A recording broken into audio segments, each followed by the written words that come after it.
अगर मैं कहूं कि आने वाले 5 साल में आपका दिमाग मोबाइल की जगह सीधे इंटरनेट से जुड़ जाएगा, यकीन करोगे? आज दुनिया ब्रेन कंप्यूटर इंटरफेस पर काम कर रही है।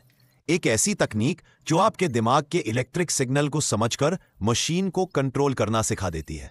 सोचो, बिना हाथ हिलाए मैसेज भेजना, सिर्फ सोचकर कंप्यूटर चलाना, यहां तक कि खोई हुई यादों को वापस लाना, यह सब अब साइंस फिक्शन नहीं रहा।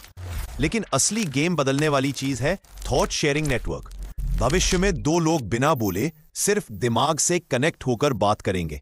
ना आवाज, ना चैट, सिर्फ सोचों का सीधा आदान प्रदान। और फिर कल्पना करो, क्लासरूम में बच्चों को किताबें पढ़ने की जरूरत ही नहीं, टीचर की पूरी नॉलेज कुछ सेकंड में दिमाग में ट्रांसफर। लेकिन इसका एक खतरनाक पहलू भी है। जब दिमाग इंटरनेट से जुड़ेगा तो हैक भी हो सकता है। तो बताओ, क्या आप अपना दिमाग ऑनलाइन करने की हिम्मत करोगे?